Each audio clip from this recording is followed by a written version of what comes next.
I'm really excited. Max and I are super excited to be with you guys today to talk about the revolution that we see coming to Costa Rica.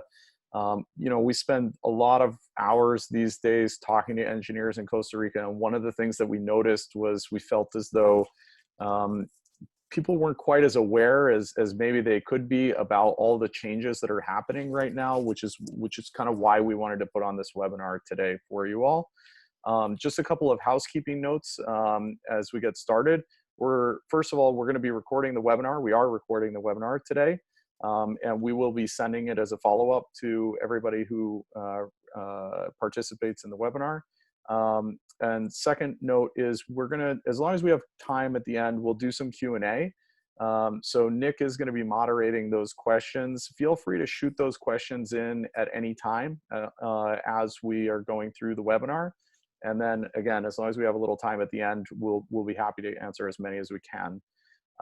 So with that, I am very excited, before we actually get into the main presentation, to introduce a very special guest that we have with us today, Paula Bogantes. Paula heads up all of the digital technology section of CINDE. And I think probably a lot of you guys are aware of the organization already, but for those of you who aren't, they are a private nonprofit whose sole focus is to attract and bring and connect the amazing companies around the world with the incredible talent in Costa Rica. They've won a lot of awards for doing it so well over the years. And we're lucky enough that Paula was willing to spend a little bit of time with us talking about the trends that she's seeing on the ground, talking to both sides of this network every day. And so she's going to kick us off just to get us started. So Paula, thank you again so much for being here today.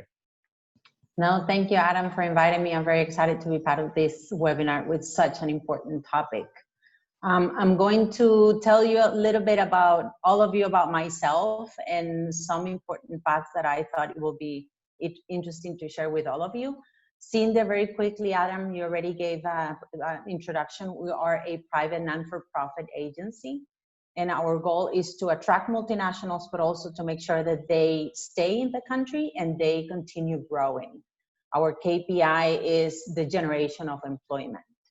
I've been with CINDE for over 8 years. I started at the medical device sector, then I moved to manufacturing, and now I've been with the digital technology for about 3 years. To tell you a little bit about the IT sector in Costa Rica, so we call CINDE companies. We have about 72 multinational companies in the country with names like Microsoft, Dell, National Instruments, IBM, and many others. Just as a point of reference, in 2017, we had 40 companies. So it is one of the sectors that has the strongest growth when it comes to confirmation of new projects per year. When it comes to employment, the service sector, which includes what we call corporate services, which is shared services and back office, the service sector employs about 72,000 people, Costa Ricans. And out of those, about 10,000 belong to the IT sector. Why companies choose to come to Costa Rica? For many reasons. One will be time zone. As you know, we are either 1 hour or 2 hours ahead behind the East Coast or ahead of the West Coast. So it's very convenient for operations, for companies in the US to talk with us. Proximity, distance, we are very close to the US with many direct flights going in and out, or before COVID, every day. Cultural affinity, we're very, as all of you Ticos know, we're very kind of similar to the US. I don't want to say similar, but we watch the same shows. We know about the US culture, same bands. So, and that is something that investors appreciate when considering a country. English and our educational system. Some of the processes that have been having a high demand when it comes to IT, tech support, high levels, level 3 and 4, cybersecurity, big data, cloud. We've gotten requests lately in regards to AI. So artificial intelligence is something that it's already been mentioned, machine learning as well, AR, VR. And also another service that it's being demanded lately, especially recently, is outsourcing services. So some of the companies, they, in order for them, before they commit to a country, before they say, I'm going to go and open operations, they like to sort of test the waters. So they seek those services from local companies. Now, what has happened to the IT sector during the last couple of months during COVID times? The IT sector has been one that has sustained a positive outlook during the last couple of months. About 65% of all companies have had an increments on demand on technology or products or traffic. There's a company that reported 50% increment on their cybersecurity services provided from Costa Rica, which also represents a growth in their operation for this year. Tech support is also another service that has had an increment on demand on services. So it is, luckily, we do have a positive outlook, or the IT sector has a positive outlook. And that also tells us at CINDE that we need to continue paying attention to the digital technology sector, looking at companies of interest and how we can generate more talent or reskill talent in Costa Rica. It has also brought to the attention of companies and governments different trends or actions that has been taken, and remote work is definitely one that we, as CINDE and as a companies, as I said, and the government is looking at. As these gentlemen are going to tell you, remote work was a concept that was not given by choice, but more as a necessity, thanks to COVID. And luckily in Costa Rica, as in many other countries, has worked. Companies now, like Facebook, say that they're gonna have half of their employees, which is about 48,000 employees worldwide, to be doing work from home or remote work over the next 5 to 10 years. Twitter said something different, something similar, I'm sorry, Squared said something similar. So as you know, this is something that it's a consideration for many, many companies. In Costa Rica, as I said, when the government sent the note to the whole country to send for companies to send employees to to home, they did, and the move was done very quickly, and I'm going to say with very few problems. Within a week, most companies had 100% of their employees working from home. As I said, it didn't present many problems. Equipment was taken home, and the operations, Costa Ricans at the end of the day showed our resilience and the business continuity, which is a great thing for companies and certainly for the country. So again, luckily Costa Rica responded to the emergency on a positive note, and we're gonna make sure that it continues to be that way. Some success stories, recent success stories, IBM, for example, they confirmed what they called a multi-cloud management platform, which is going to focus on cloud operations. Akamai is expanding their cybersecurity unit. Microsoft is expanding their tech support to their Azure platform. And I can continue mentioning success stories of companies with operations in Costa Rica. So again, I just wanted to speak a little bit about the IT sector in Costa Rica, give you like an overview of what's going on, what's happening in the country. And I thank you very much for giving me the opportunity to kind of provide a little bit on the topic. Thank you, gentlemen, for asking me to be part of this webinar. Oh, thank you so much. Super relevant information. I know it's really on everybody's mind, kind of what's happening today. And so it's great to have you here. We really appreciate your being here. And thank you to CINDE for allowing you guys to participate. We couldn't be more appreciative. Thank you so much. Okay, so now to introduce ourselves, I'm Adam Blake, again, one of the co-founders of Telescoped. I'm a serial entrepreneur. I've started several businesses over my career. And the last one, not the current one, was out of MIT, which is where I met Max, and he'll introduce himself in a second, where we built a marketing technology company and now Telescoped.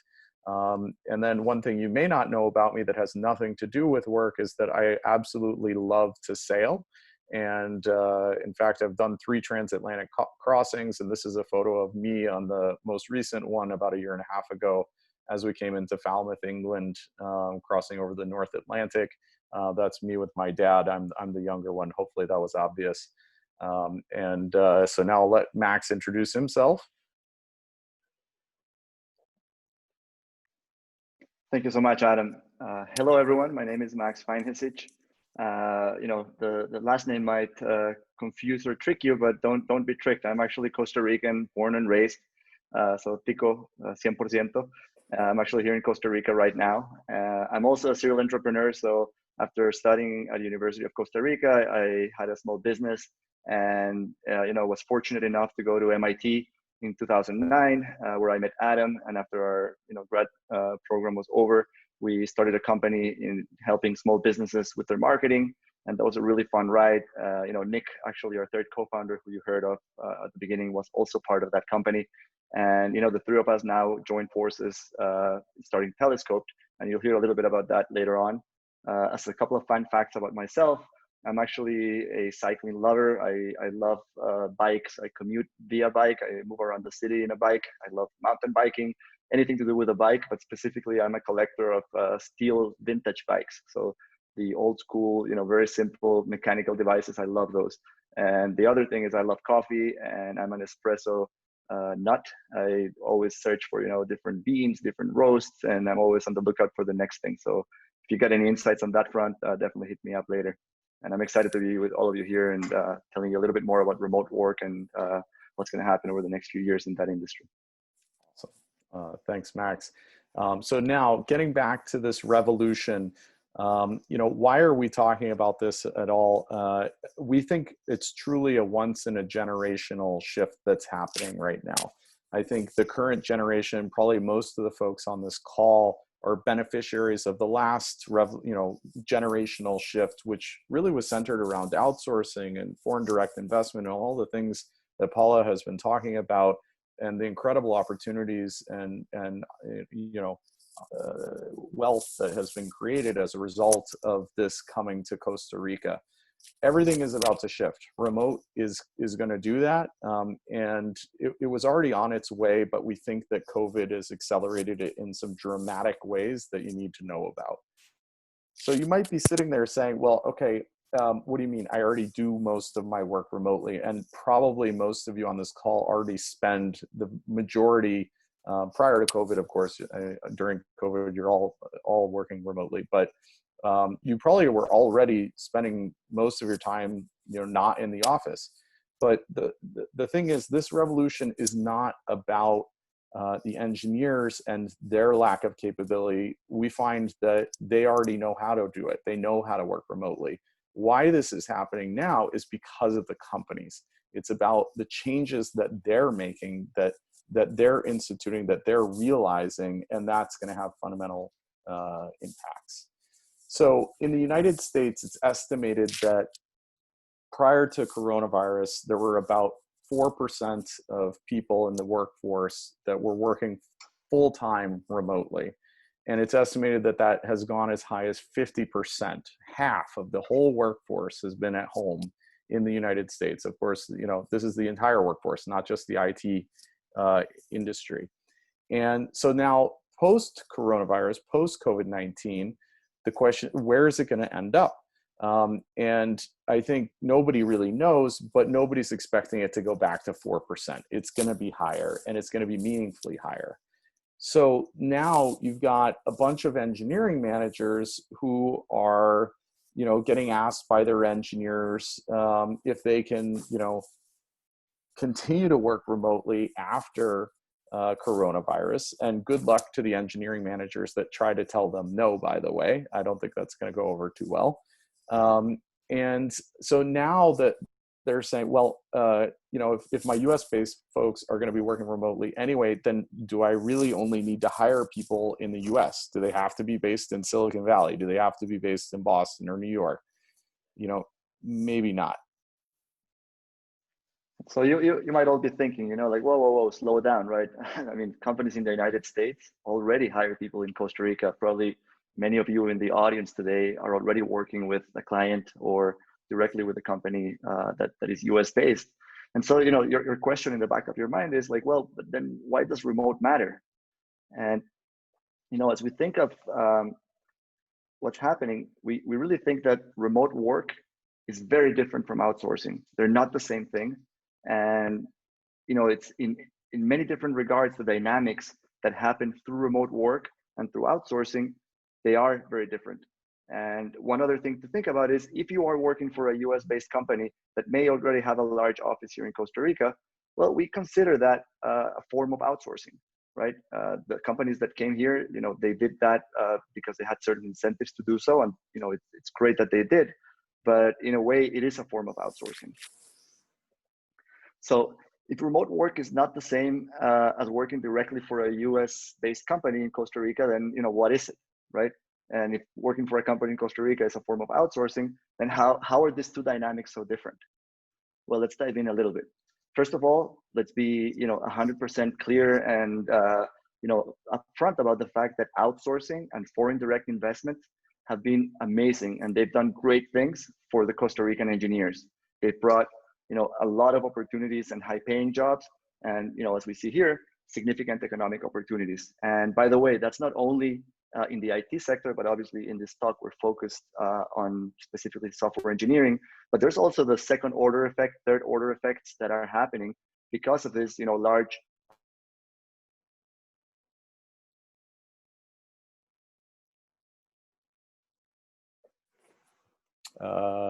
Maybe we lost Max there. Yeah, I think we lost Max. I'm going to try and get him back. Okay. Bear with us a second while we try to deal with this technical difficulty here. We'll just give him 1 second. If we can't get him back, we'll just keep going.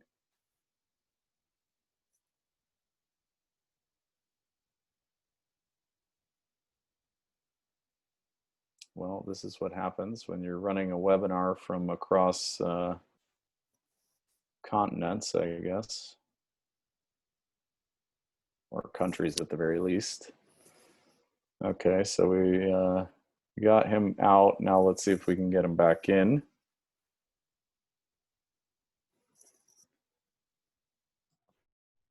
No response, so.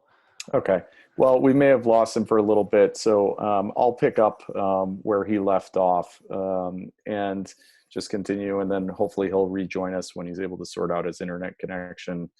He's actually in quarantine in Costa Rica, and the internet connection hasn't been upgraded. He's been trying to get it upgraded all week and wasn't able to get it to happen, so I guess we paid the price on that one. So anyway, as Max was saying, outsourcing has done awesome things. It's done great things. It's brought a lot of economic opportunity. And as he was saying, it's not just to the direct players. It's into all the industries that are supporting these, the IT industry and beyond. And so that's been great. And outsourcing has also enabled Costa Rican engineers to really progress in their careers. Max is a perfect example. He started off his career in 2004 working for Intel and learning the culture, learning how an American company worked. And ultimately that set him up on a different trajectory to get to where he is today. But I think we all have to recognize that outsourcing does have its limits. It can't do everything that everybody wants to happen. And the reason why is because outsourcing has this sort of fundamental nature to it, where you've got a client on one side and you've got the engineer on the other side. And even if you're talking directly to the client, even if you're working, closely, which happens pretty regularly, you still do have that outsourcing company that's in the middle. And that has real implications. It blocks engineers from leadership roles. So, here's a typical executive team page. This is the Google's, executive team. These guys are not, from outsourcing companies, right? Max, are you back? Did you sort out the internet? I am. I don't know if you can see me though. Yeah, I can see you. Okay, good. Well, I've been covering your slides for you. I was having fun doing it, but if you want to take it over, I'm happy to let you do it. Thank you so much. Yeah, well, clearly there's a lot of work to be done on the infrastructure side with ISE and our internet connectivity, especially with this oversaturation on the network side with everybody working from home. But anyways, apologies for that. So let me take this back. So I imagine Adam was telling you a little bit about how when you're in an outsourcing setup, in a way there's like this blocking of your growth as an engineer. How many times have you seen somebody working in an outsourcing setup say, I want to be the VP of engineering of this company, or I want to be the CTO. Those roles are just not available. You're going to hit a ceiling, and many of you might already be there when you are growing and you're hungry and you want to do good work, but the setup doesn't allow you to continue that growth. So we believe that that's one of the limitations of outsourcing.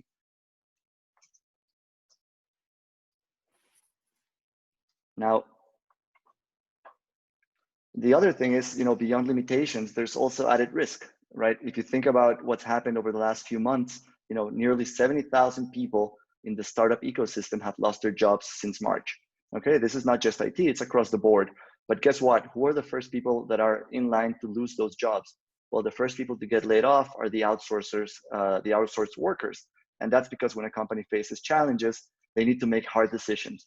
And so we are, in a dynamic where if you're working to this setup, you are not only limited in your opportunities, but also limited in kind of like the outlook of decreasing your risk. Now, in a way, what I'm saying, in other words, is outsourcing is creating this second-class citizen within the company, and that second-class citizen has a different set of opportunities, and sometimes those might not be as good as everybody else inside of that headquarters or directly in the US. However, on the opposing end of it, remote work is completely different, right? And it's different because it enables these first-class citizens that work within a company. It's a new setup, it's a new paradigm. I think we've seen that COVID has accelerated this, but we must understand and agree that it's not the same as it used to be. With remote work, you see very clear access to leadership progression. There's knowledge transfer that happens inside of these remote work companies, where not only can you learn from very experienced, very senior people, but you can also teach the new generation junior folks and get them up to speed. And that also opens up a whole new world of opportunity and growth for each one of you if you're working in this remote work setup. Additionally, many of the companies that adopt remote work are startups, or they're companies that are actually looking for self-driven entrepreneurial candidates. And what that means is you're also going to have access to more entrepreneurial opportunities. And what this means is, in a way, that you're going to be working in the cutting edge, whether it's the different technology stacks, the problems that they're solving, the teams that they're working, the industries that they address. Like, all of these things open up kind of a new world of opportunity. And if you think of it, it's really a way to unlock that next level in your career. So if the current existing setup of outsourcing feels like you're hitting that ceiling, this might be the way to kind of transcend that and open up a next level. In a way, if you think of it, remote workers are exactly the same as everybody else inside of a company. They just happen to not sit in the headquarters. And with COVID, somebody might be sitting in their home in Silicon Valley, in New York, or in Boston, or in San Jose, or in Palmares, or wherever you are. It doesn't really matter. And that's leveled the playing field. All of a sudden, you are one more of the team. So that's very different from where we used to be. And if you think of it now, it's time to take the next step. It's time to take action and to move from that world of outsourcing to remote work. And we think this is going to run in a parallel way. Obviously, outsourcing has a lot of strength, and it's going to continue to be the case. But the new wave is all around remote work. So you got to make a decision here. Do you want to jump into that new wave of remote work or not? So then the next question is, where is remote work starting to become more popular, and not just in terms of geography, but also industries, right? And the short answer is technology companies. They, not surprisingly, are the ones that are sort of at the forefront of the adoption of remote work. They're the companies that are creating the tools enabling it. So it's not terribly surprising that they're also embracing it ahead of other industries. And the good news is that's exactly the type of company that you want to work for. So here we've got all the major stock indexes in the United States on a graph looking at the price appreciation since 2014. And the blue line is the Bessemer Cloud Index, Emerging Cloud Index. And not surprisingly, it's massively outperformed all of the major stock indices. It's driving growth in the United States. It's driving growth in the stock market. Those are the kind of companies you want to work for. But even within the technology sector, remote work adoption is not universal yet. And so if you think of Apple and Google, they are literally spending billions of dollars on centralized, offices that, frankly, a lot of those are sort of vanity investments, and they look a little bit silly right now, frankly. But at the same time, meanwhile, we've got all of these startups at the other end of the spectrum who are embracing remote work. Again, this is prior to COVID, and it's only more so now. And it's almost impossible to talk to an early stage company with 1, 5, 10 employees and find one that doesn't have at least one person who's working remotely, if not the entire team. And that's a real change. So 5 years ago, if you were to go talk to an investor about your startup, they would ask you where your team was located. And they'd specifically be interested in the tech team. And if the technology team was not located with you, they weren't in the same office, they weren't, hanging out at the water cooler with you, they would ding you. They would be less likely to invest in you. And that's completely flipped. Now they ask the same question, and the bias is completely reversed. They actually want to see that you are not going straight up against Google and Facebook and Apple and trying to hire the exact same engineers and competing on price and driving all the costs to astronomical levels. They want to see that you're able to leverage a truly global talent pool. And those are the kind of startups that they want to back, because they're going to be more efficient with their capital. They're going to be more effective at writing software, and they're more likely to win. So I think then the next question becomes, what are the technology companies looking for in the remote software engineers? Because there are definitely specific skill sets that are needed here. And I think the first one is excellent English language skills. And that's one of the reasons why this webinar is being given in English to an audience in Costa Rica whose first language is almost certainly all for all of you Spanish. This is the operating language for all of these companies, and without it, you frankly don't have a ticket to ride. It's a must. Every interview, you're going to be evaluated on this, and so it's something you always want to be working on. You always want to be refining. Culturally, Paula also touched on this a little bit. There are a lot of connections between Costa Rica and the American culture. And I think that's an advantage, frankly, that most of you guys have, something else that sort of feeds into the same concept here. The next thing is, of course, significant experience writing production quality code in modern languages. The bigger, larger companies are the ones that are less on the forefront of remote work, are the ones that are most likely to have some of the legacy stacks out there, the legacy software. The companies that are hiring more aggressively remote engineers, they're going to have the more modern stacks, and they're looking for people whose skill set aligns with that. Beyond that, this code's got to be written to scale. It's got to be written to be maintained, to be added onto, to be modular, all of the modern stuff that is required to build first-class applications. They want engineers who've seen that, who know how to do that. Great communication is, of course, a must. That's a requirement. You kind of need to be an above average communicator. If you're not, it's going to be a little more challenging for you to work in that remote work environment. Team players, this is critical. And this is where I think, unfortunately, there's a little bit of a bias, or whatever you want to call it, towards freelancing, maybe a little bit in outsourcing, where some people, I think in many cases incorrectly, have a little bit of a disposition to thinking that these are mercenaries, right? That they come in, they get a job done, and then they leave. And that's not what they want. They want somebody that's going to be a part of the team, that's going to, you know, pick up where somebody else leaves off. When somebody's sick, they're going to fill in. They want somebody that's going to really join in and be a part of the team. They also want engineers who are going to work like owners, not like employees. And I think this starts with the founders. The founders, you know, they're you know, have a lot of ownership mindset here, obviously, about these companies that they're trying to build. And they're looking for people who are going to share that type of mindset with them as they build the company.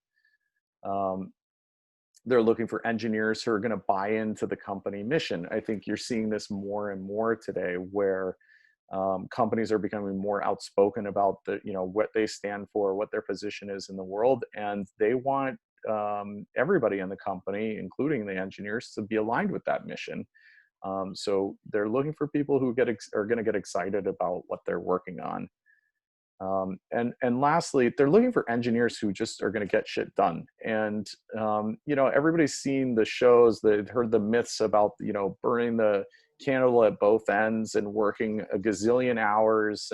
And you know, every now and then that is needed, but it's not the norm, and it's not what your expectation should be. This is not about how many hours you work. It's about how effective you are. And there's absolutely a culture around being valued for the work that you do, not the hours that you put in. But you are expected that, you know, to get stuff done, to be effective, to be efficient when you are working. Great. So I hope that you start seeing a little bit of that different dynamic. You know, if you think of what Adam just told you, there's this more direct relationship when you're looking for a full team member to join remotely versus the alternative. But so with all of these great things, you know, what is holding back all of these companies from leveraging the amazing talent around the world, and specifically in Costa Rica? Well, the first thing is they have no clue how to recruit candidates outside of their cities. You know, if I'm the hiring manager of a company and I need to go find, you know, 10, 20, 100 resumes to fill in a role, I don't even know where to start. You know, if you think about it, they know how to hire in New York, maybe in the vicinity, maybe a little bit outside of state in the US. But the moment that you go outside of the US, it's a whole new world, right? It's a black hole. And so that's a huge challenge for companies. Now, once they found, you know, those hundreds of resumes, they need to sort through them. How do you know which schools are good? You know, if you're looking at engineering in Costa Rica, you know, you might see Universidad de Costa Rica, Tecnológico, Senfotec. How do they know how rigorous those programs are, how good the schools are? And, you know, that among many others, but it's very hard for them to get a benchmark and an understanding of, you know, a context that is so far away from what they're used to. Then, you know, companies also look at work experience, right? Such a big part of your, what you bring to the table. And if you don't recognize the company names, if you don't know the type of experience that the person you're trying to evaluate has, you know, did she work at a great company where she got a lot of mentorship and training? Did he work at a good company where the problems and the challenges were, you know, really tough? Did he work at a place where there was scale? Like, these are the questions that are happening on the hiring manager's mind. And, you know, without the context, it's very hard to answer those questions. And then let's assume that you actually find the right candidate and, you know, you're in love with this person and you want to bring them onto your team. How do you conduct a reference check? You've got no connections in that country. You know, how do you know to contact somebody in Costa Rica to check in on that engineer you want to find? And even if you do, how do you make sure that, you know, you're not being tricked? You don't trust the system that much. And then there's all the logistics part, right?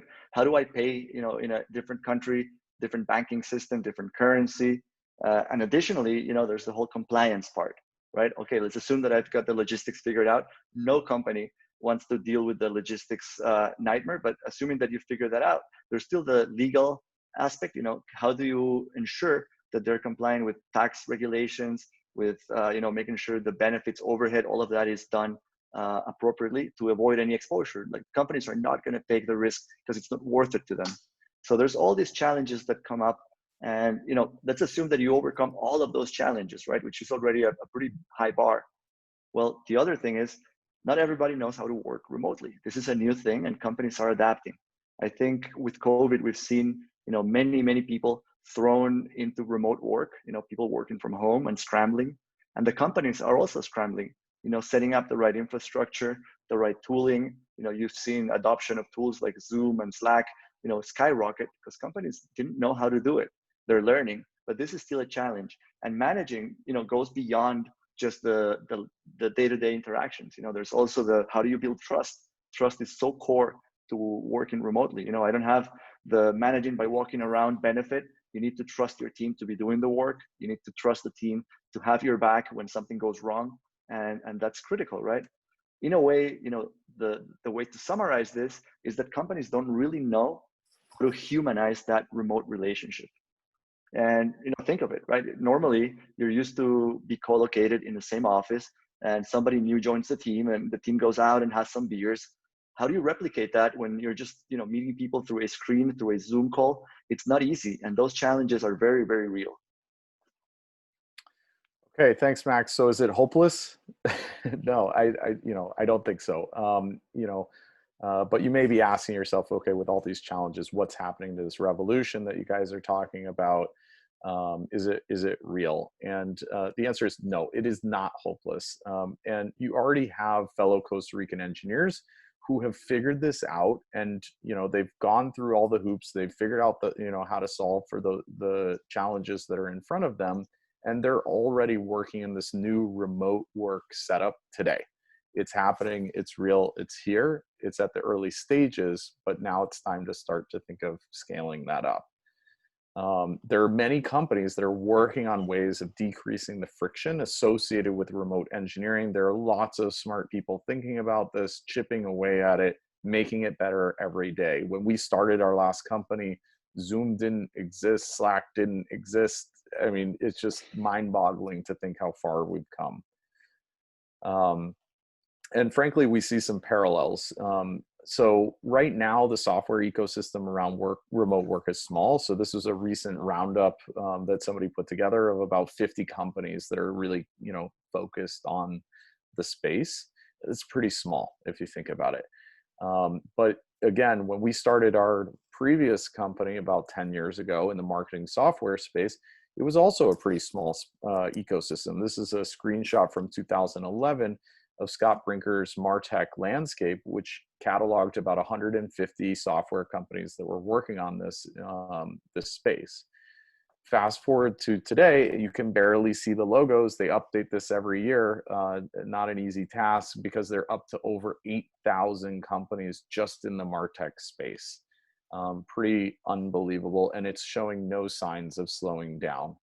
And so we expect the exact same thing to happen with remote work software. There are things that are being built right now that none of us have even thought of that are going to make things incrementally better, and it's just going to chip away, chip away, chip away, and all of this is going to get easier and easier every year that goes by. And so, none of this really matters unless you're open to change. In the end, the action and being proactive is in your hands, and you're the ones who need to make that change happen.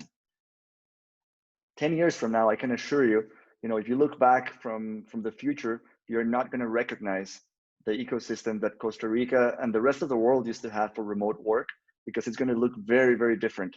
And it's going to have grown, like Adam showed you, in a tremendous way, because the opportunity and the advantages of remote work are very clear and very real. Now, will you watch from the outside as this change is happening, or are you going to be part of this revolution? That is the question that we're posing you today. And you might be wondering, okay, great, but so what does Telescope have to do with any of this? So I'll take a couple of minutes just to explain our idea behind Telescope and what we're doing. So the first thing is that the three of us started Telescope with a very clear mission. We started Telescope to give autonomy, opportunity, and purpose to the talented people of the world. We believe that this can have huge impact in many different regards, social, economic, and across the board. It's going to be a rising tide for everyone who participates in this new economy. And so Telescope is here to accelerate that change. Right now, we're focused 100% on solving the problems that existing remote work setups have. Focused 100% in Costa Rica as well, which is interesting and important. Obviously, I have a very strong connection with the country, and I believe that there's a lot that can be done to accelerate and have Costa Rica be at the forefront of that movement. We connect amazing engineers in Costa Rica with the technology startups and companies in the United States that are open and ready for remote work. And in a way, we almost act like agents. You know how sports teams have the person who represents the sports athlete, and they're advocates and helping them, making sure that they're treated fairly, they're getting the best deal that they can, etc. Well, that's what we're doing for remote engineers. Many times as an engineer, and I remember this from my own experience, you're looking for a job and the company is doing a lot of interviewing and vetting of the engineer, but you typically don't vet the company, right? That's something that Telescope is doing on behalf of the engineers, making sure that only the best companies are part of our network, companies that are well-funded, that respect remote work, that are working in the best and latest and greatest technologies. And there's a bunch of other things that we look into to make sure that that remote relationship is going to be successful. And then finally, as remote work is taking a bigger stage, there are still certain things of that new dynamic that need to be sorted out. And Telescope is also working as a bridge to make sure that some of the things that matter to the people involved are still there. For example, job security, career growth support. So we talked a lot about those things earlier, and that's where Telescope steps in and bridges that divide between the world of where we used to be and where we're going. And so finally, I wanted to share that we're actually backed by founders and operators from some of the best technology companies in the United States and the world. You probably recognize some logos here: Google, Twitter, Akamai, Airbnb, HubSpot. And all of these people that decided to back Telescope are really excited about the future of remote work. They want to be a part of it, and they want to open the doors of their companies to continue building it together with all of us here. So I can only say that, from my perspective, the future for Costa Rican engineers has never looked brighter. I know there's a lot of uncertainty with what's happening, outside of our little IT world with COVID. And, there's a lot of challenges to overcome. But I think, just first, I want to second what Paula said. We have been blessed that our industry is definitely a growing industry. And I think that this new paradigm is actually a very powerful and, important change that is going to open up so many opportunities for each one of you into the future. And, by being here, we believe that you have already demonstrated that you have what it takes to take action and to drive this revolution. For that, we salute you. And, with that, we also would like to have us join our mission. If you're interested, if you want to raise your hand and say hello, that's our email, goremote@telescope.com. Please tell your friends who are, in the industry. If you want to learn more about what we're doing, we're happy to chat with anyone of you. And with that, I think we're going to move on and open it up to questions. Yeah, so we've got a couple questions in here. Just to get this sort of out of the way, just in case anyone wanted to sign off, or David asks if the deck is going to be shared. If anyone can get so we're going to follow up with the recording of the presentation. We don't have an immediate plan to post the deck, but we'll try to get that posted somewhere so that you guys have access to that. But you will definitely get access to the recording of the webinar. Cool. Next, Juan wants to know, as an individual, how to manage the aspect related to getting a legal entity for getting paid for the work done. Max, you want to take that? Yeah, of course. Well, I think that, that's part of the friction that it needs to be resolved as we moved from a, pre-remote world to a post-remote world. I think a lot of people have already sorted that out in terms of, doing freelancing as an individual contractor for professional services. And, the paperwork is fairly straightforward. You just need to either do it at a personal level or establish an entity if you want to. It's not a requirement. And then make sure that you're doing your contributions to La Caja and the taxes, the payroll taxes that are associated with it.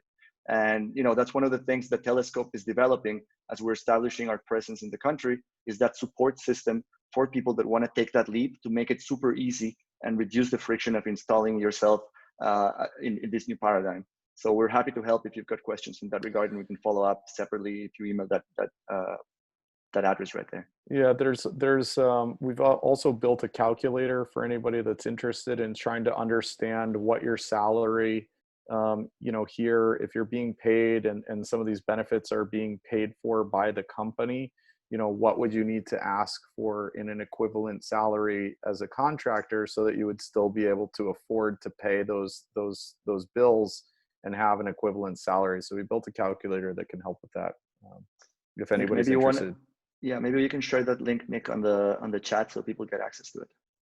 Yes, I will share that momentarily.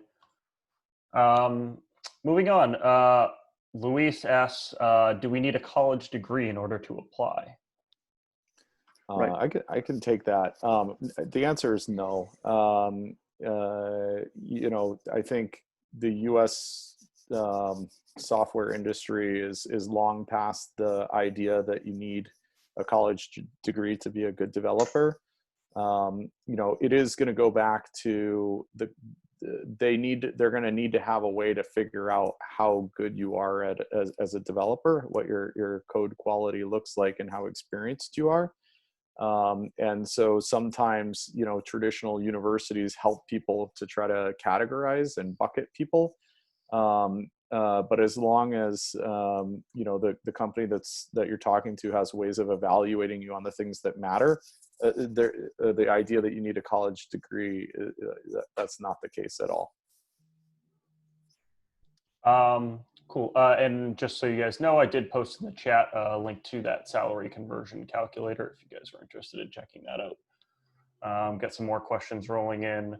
Savan asks about what happened to Max earlier, if there's a concern about Costa Rica not having the fiber optic backbone of other countries like Singapore, and how do you go remote with that sort of situation? I can answer that. So I think obviously there's a concern in terms of where we're going, because I think what you've seen up until now is just the tip of the iceberg. And I think that, this is one of the areas where the country as a whole needs to put, the money where their mouth is in terms of attracting the right setup for people to work remotely and not feel like the infrastructure is slowing them down. So I think investments in fiber optic, which you mentioned, are going to be critical, but also just improving regulation and some other areas to simplify the remote work environment to flourish is going to be critical. To be honest, one of the great things about remote work is as you start advancing from the basic remote work setup all the way to the truly remote setup, you start seeing more and more asynchronous relationships developing, where of course speaking face to face through a video is critical. But a lot of the collaboration happens in asynchronous ways through documentation that is shared through different systems that I'm sure you're familiar with, like Jira, and for code collaboration, your Git repositories and whatnot, and obviously Slack. So that's one of the areas where Telescope is actually developing software to help fix some of the things that we think are missing in that asynchronous collaboration. But I would definitely agree that there is a concern, and the country needs to make some investments to ensure that as we continue to grow towards a remote future, things are going to be stable, and we're going to be able to compete with the likes of Singapore and other countries that are at the forefront. Perfect. Edgar asks if we have a link to available jobs that are up right now. Right. Yeah, I don't think we have that available, but for anybody that's interested, again, just shoot us a note. We're not really a job board per se, but shoot us a note. We're happy to talk to you a little bit more about, how our process in particular works. Yeah, I can add to that. Yeah, sorry, go ahead. I was going to add that, we're very different than a normal, company you might see doing what we're doing, because we are not just, interested in matching people as fast as we can. We're actually looking for the right profile, the right person who's passionate and interested in the right job and the right job for that person. So it's a very meticulous process. And that's why we don't really post the jobs openly. We're actually surfacing the jobs to all of the certified engineers as they come up when they are a good match for that role. So it's a little bit of a different approach. Maria asks, what actions do you recommend to a computer science student? Max, I think having been in those shoes, you're probably the best one to answer that. For sure. Well, I think the first thing is don't underestimate the value of all the work you can do as a student. And that means, sometimes it's like an official role as with an internship, and that's super important because you get exposure to the right real world experiences, and it could be an apprenticeship. There's a lot of different models, but outside of those, which I think are pretty well known, if you have side projects, if you're passionate about climate change and you can get involved with an organization that needs some support, your skill set is extremely valuable to them. And that real world experience could also be extremely valuable to you as you go and search for that next or that first job out of school. So anything that you can do to actually put your skills and your knowledge to work in the real world. And again, it doesn't have to be just through an internship. It could be a side project. It could be helping with open source projects. All of those things are really, really important. And then I would suggest you look back at some of the things that Adam mentioned. If there's English skills that can be improved, for sure those are important. Written communication skills, critically important. So some of those things I would definitely brush up on if you feel like there's a need there. Those are like my top. The other thing I would mention is just to underscore what we said earlier, the world is not black and white. Outsourcing is not bad. If outsourcing is the place for you to get your career started, they have afforded some amazing opportunities, and Max is, again, he's a case in point. So we're not trying to present sort of a binary world here. We're just trying to present a little bit of a progression. So don't forget about those opportunities as well.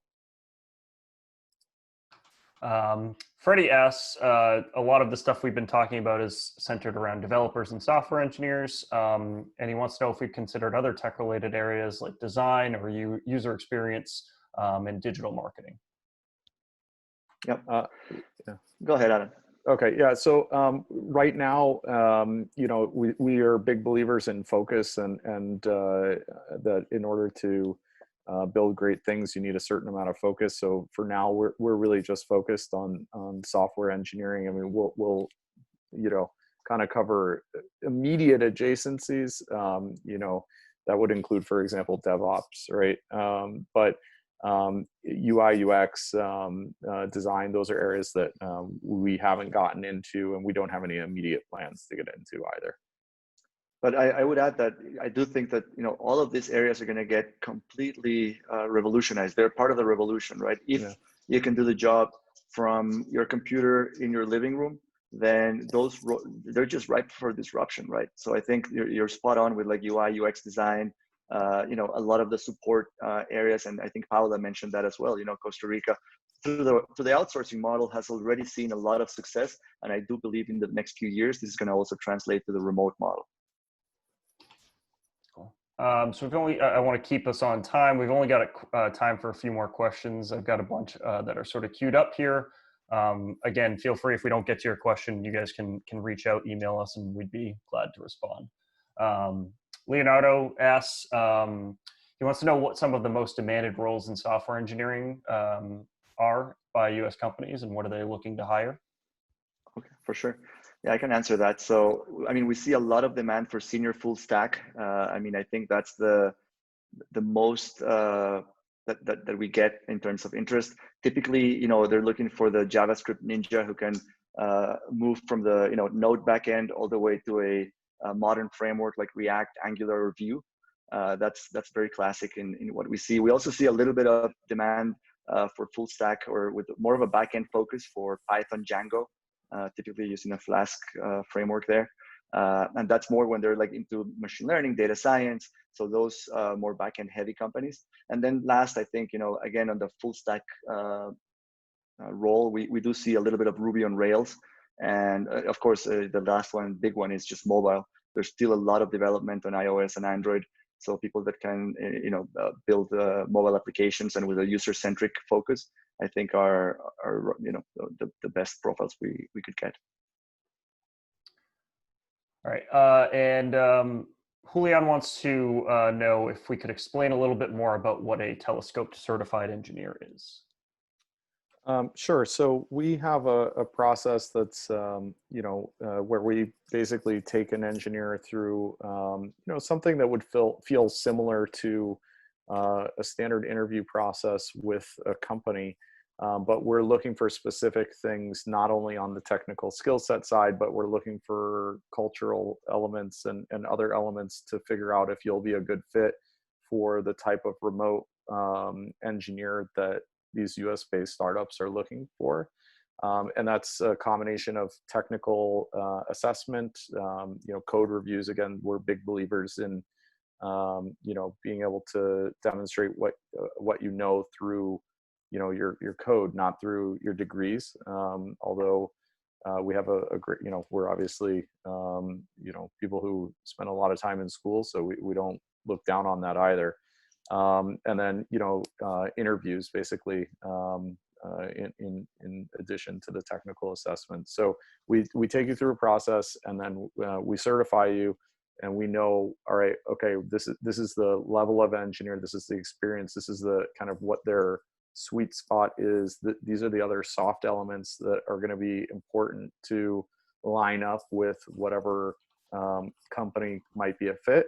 And then once you're certified, it just means that you're now eligible to see opportunities from Telescope. So again, we're not an agency, we're not hiring you at that point. We're then acting as an agent looking to find a match for you. And if and when we find that match, we connect you guys. Since we have a couple of seconds left to just build on that answer, I think one last big piece of our certification process is that we build a rich profile of where you are and where you want to go with your career. We think of ourselves as engineer centric, which means that we're going to find that place where your passion and your career growth are going to be completely taken into account, and that's part of the certification process as well. All right, guys, we are out of time here. I did post in the chat again, if you guys want to reach out, there's the link to email us any questions that we didn't get to. There are definitely still some in there, but I want to be respectful of everyone's time. So again, feel free to reach out, and we'll definitely connect and get back to you guys. Thanks, everybody. Really appreciate it. Thank you, guys.